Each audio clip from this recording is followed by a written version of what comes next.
Kính chào các cháu và các bác, các chú và các bạn nhé. Hôm nay tiếp tục giới thiệu thêm về tiếng Mông nhé. Dịch lại tiếng Mông cho các bác, các chú và các cháu nghe nhé. Hôm nay là không có gì. Đấy. Và tôi sẽ giới thiệu về những tờ lì này. Những tờ lì này ấy. Đấy. Nào. Xem nào tiếng Mông người ta nói như nào nhá. Đấy. Đó là thí dụ nhá. Ví dụ như hôm nay là ngày bao nhiêu nhá. Đấy. Ngày bao nhiêu là chúng ta sẽ thực hiện theo cái này, nghe giới thiệu về cái tờ lì này, bản tiếng Mông nhá. Đấy. Hôm nay là hôm nay là 28 nhá. Đấy. Là 28 tức là 28 tháng 9 nhá. Đấy. 28 tháng 9 nhá. Người ta hỏi tiếng Mông là ngày bao nhiêu nhá. Đấy. Tức là 28 tháng 9 là tiếng Mông gửi là nành gầu gì chua li nành gầu gì là 28 tháng 9. Đấy. Các cháu nhớ nhá, chua li nành gầu gì. Đấy. Tức là chua li nành gầu gì. Đấy. Nhớ ký vào những tờ lì này nhá. Đấy. Tờ lì này là nó có nhiều câu lắm. Các cháu chú ý đón nghe để dịch tiếng Mông xem nào nó nói như nào nhá. Đấy. Và nhớ đăng ký kênh để theo dõi về những tờ lì này nhá, dịch tiếng Mông nhá. Đấy, và cùng nhau chia sẻ nhá.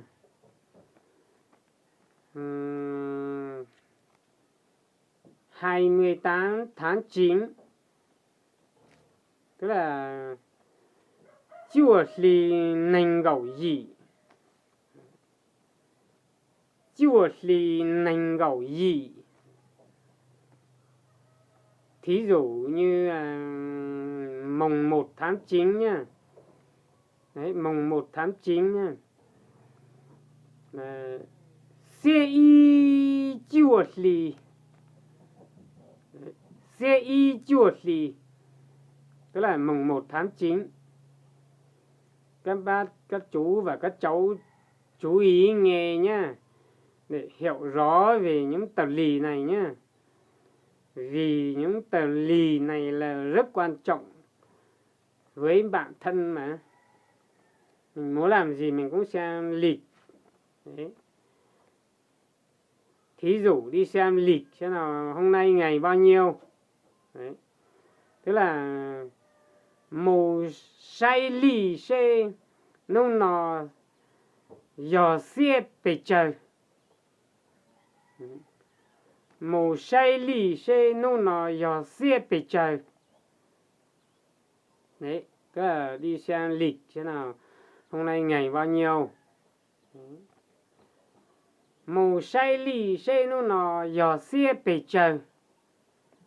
Đấy, lúc là tức là đi xem lịch thế nào hôm nay ngày bao nhiêu. Thí dụ như ngày 15 tháng 9 nhá. Ngày 15 tháng 9 là chuột lì cẩu chi, là chuột lì cẩu chi. Đấy là ngày 15 tháng 9.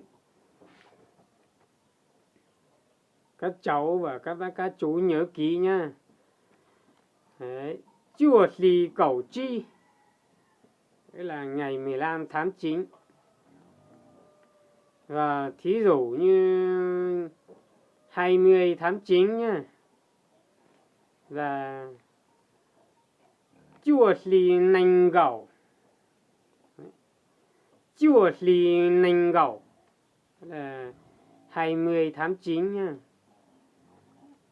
20 tháng 9 là chuột lì nành gẩu. Thế thí dụ như ngày 10 tháng 9 nhá. Ngày 10 tháng 9 là chuột lì xe cẩu. Chuột lì xe cẩu nữa. Đấy. Thế là người ta cứ gọi là ngày 10 tháng 9 là chuột lì xe cẩu. Đấy. Hay là hôm nay 30 tháng 9 nhá. 30 tháng 9 là tu chầu, chuột lì tu chầu. Chuột lì tu chầu là ngày 30 tháng 9. Mùng 1 tháng 10. Đấy, mùng 1 tháng 10 là xe y cẩu lì. Xe y cẩu lì nữa. Mùng 1 tháng 10 nhá. Nhớ nhá. Thí dụ như hôm nay ngày 7 tháng 10 nhá.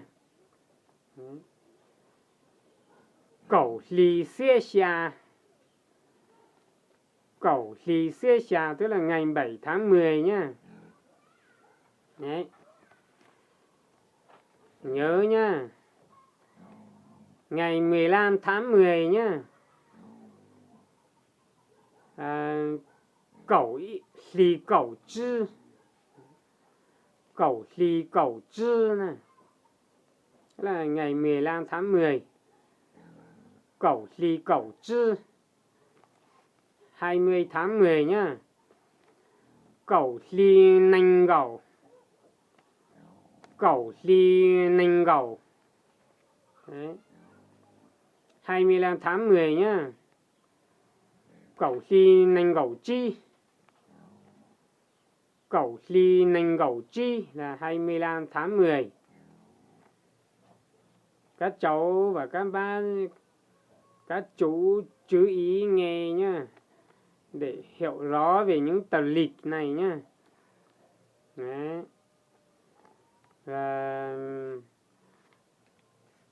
tiếng Mông người ta nói như nào nhá.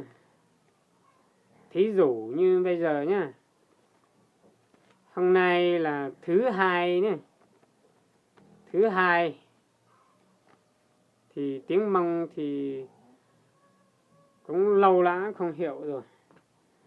Thế là người ta cũng nói theo là nấu nò thứ hai.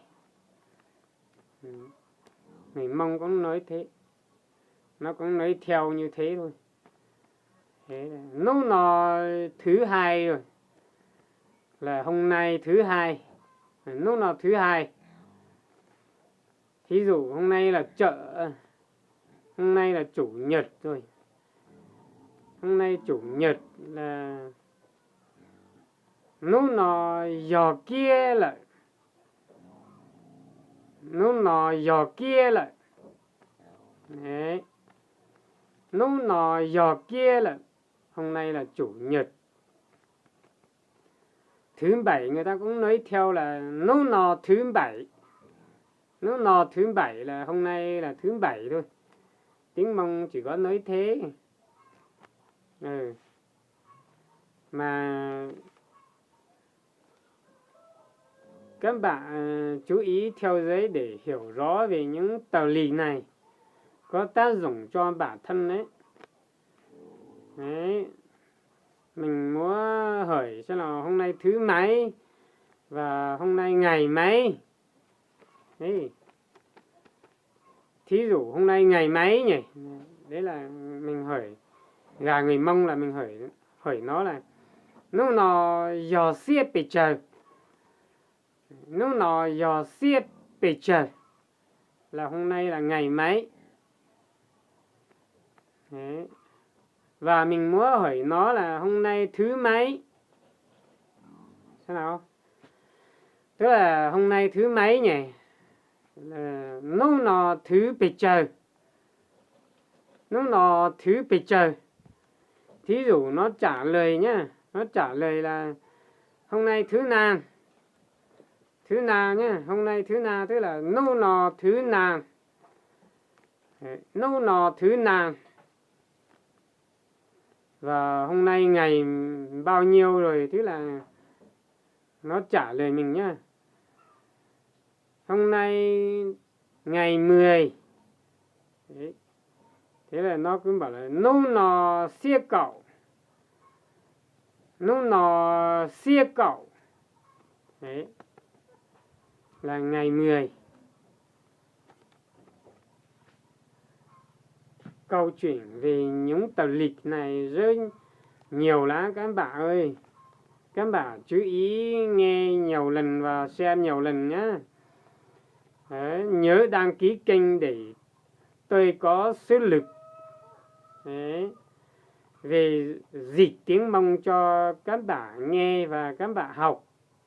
Đấy, các bác các chú và các cháu chú ý nhìn rõ và nghe rõ và xem rõ. Đấy, về những tờ lì này. Tờ lì này rất có nhiều tác dụng lắm. Đấy. Nó lại có tháng 1, tháng 2, tháng 3, tháng 4, tháng 5, tháng 6, tháng 7, tháng 8, tháng 9, tháng 10, tháng 11, tháng 12. Đấy, tức là nghe nhá.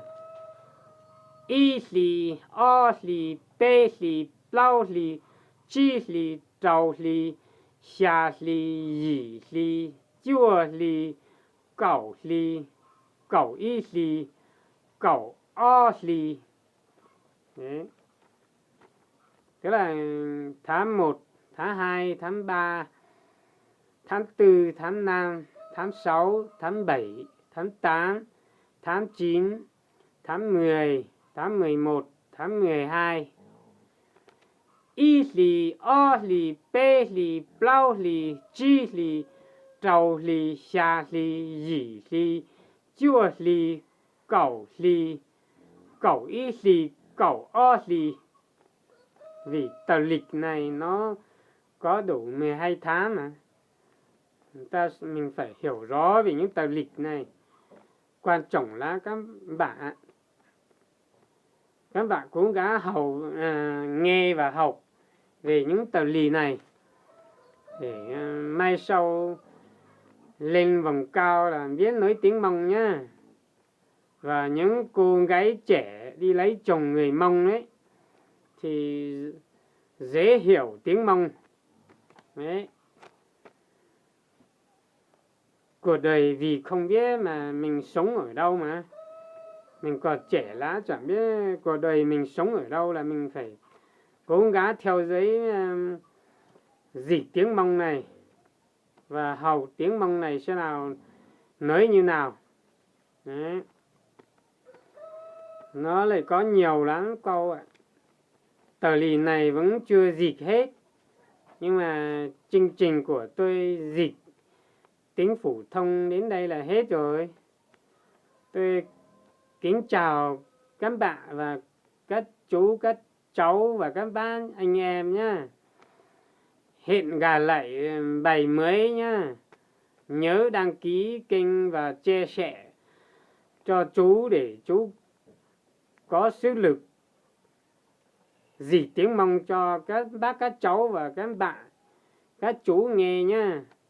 Quan trọng nhất là các bạn, các chú, các cháu ở miền Nam nhá. Hẹn gặp lại nhá.